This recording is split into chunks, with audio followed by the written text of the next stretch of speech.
Oke, assalamualaikum warahmatullahi wabarakatuh. Salam damai sejahtera, Om Swastiastu, Namo Buddhaya. Selamat datang di presentasi kritik sastra tentang biografi Kudama bin Ja'far dan kitab Naqd Syair. Oke, langsung saja ya. Kita tahu bahwasanya menciptakan puisi atau syair itu merupakan bakat luar biasa yang dimiliki oleh bangsa Arab. Sudah menjadi hal yang sangat istimewa ya, bahwasanya kemampuan politik bangsa Arab yang tinggi menunjukkan tingkat kemajuan peradaban mereka, khususnya tingkat kecanggihan bahasanya. Karya-karya politik hanya dapat lahir dari sebuah bahasa yang matang agar mampu mengungkapkan gagasan atau perasaan yang hendak disampaikan. Oke, langsung kita ke biografi Kudama bin Ja'far. Beliau memiliki nama lengkap Abdul Faraj Kudama bin Ja'far. Ia dilahirkan pada tahun 873 atau 874 Masehi di Basrah, Irak.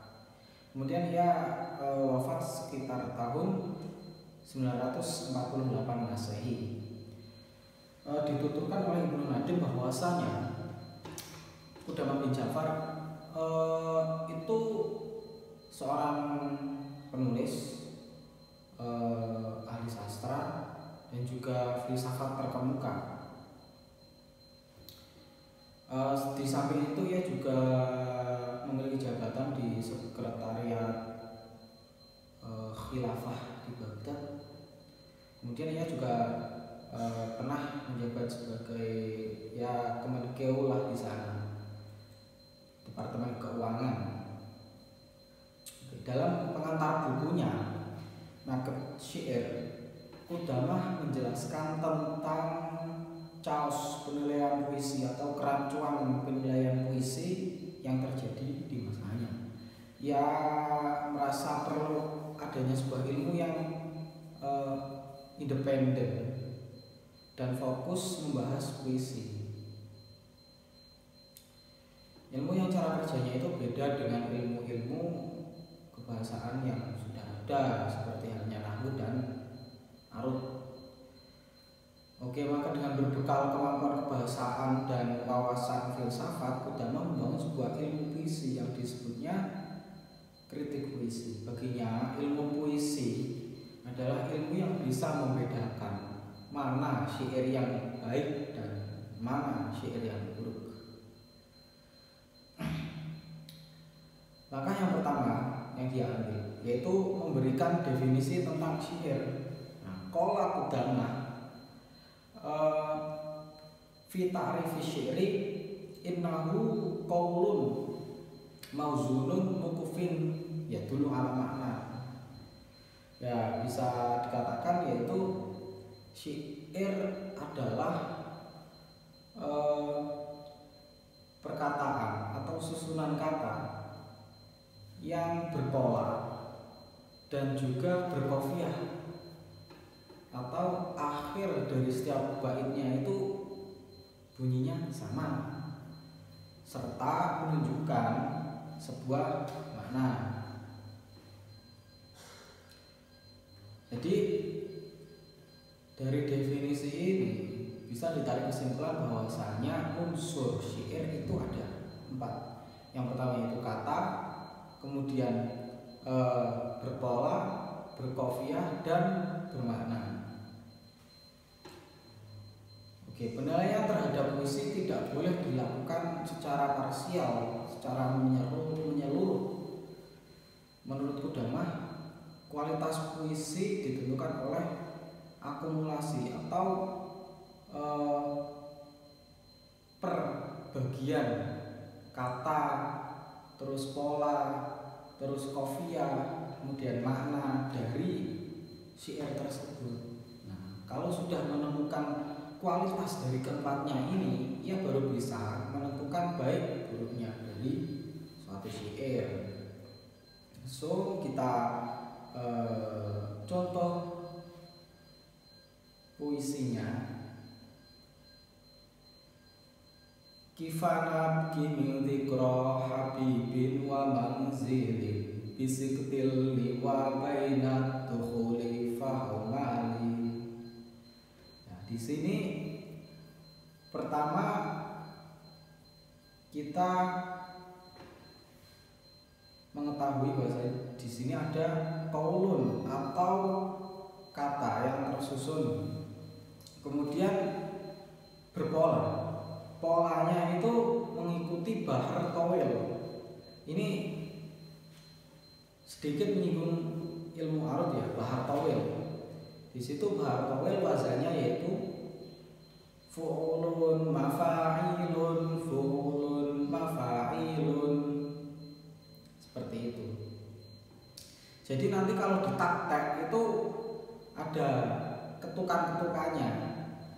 Kifanab kimin dzikra habibin wa manzilin bisiktil liwa bainat dukhuli fahumalin, seperti itu.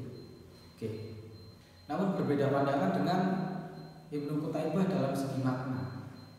Baginya makna dalam puisi tidak boleh dinilai dari segi moral praktis murni. Jadi ya moral praktis murni ini kan lingkup dari ilmu akhlak. Jadi tidak boleh makna yang terkandung dalam puisi ini disamakan dengan makna yang ada pada ilmu akhlak. Jadi ilmu puisi makna yang terkandung ya harus makna puitik, seperti itu. Qudamah mengumpamakan puisi ataupun karya sastra lainnya seperti hasil kerajinan tangan. Nah, sebuah meja dinilai bagus bukan karena kayu yang digunakan, tapi bagaimana si tukang kayu ini menciptakan meja dengan materi-materi yang dimiliki, meskipun kayunya itu kualitasnya rendah. Ide tentang teknik pemisahan antara materi dan bentuk inilah yang menuai kritikan dari para kritikus setelah Qudamah. Seberapa jauh materi makna dapat dipisahkan dari bentuk terkhusus dalam puisi. Materi yang digunakan tukang kayu untuk membuat kursi dan meja berbeda dengan materi yang digunakan oleh penyair dalam membuat syair, karena kayu ini barang mati, sedangkan makna yang digunakan para penyair ini berbeda-beda, subjektif. Nah, bisa dikatakan bahwa teknik pemisahan antara materi dan bentuk ini menjadi salah satu penyebab kegagalan kritik puisi Qudamah bicara. Pemisahan ini menjadikan emosi yang merupakan salah satu dasar pembentuk puisi jadi tereduksi. Alhasil puisi menjadi kajian yang kering.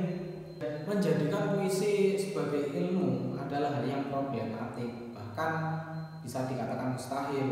Ilmu dan puisi memiliki tabiat dan ruang masing-masing. Dalam puisi, satu makna bisa dimasuki dari beberapa pintu. Dalam puisi, suatu pengalaman tidak bisa dipatok dalam satu ukuran, dan dalam puisi tidak semua pembaca mampu memahami, bahkan ada yang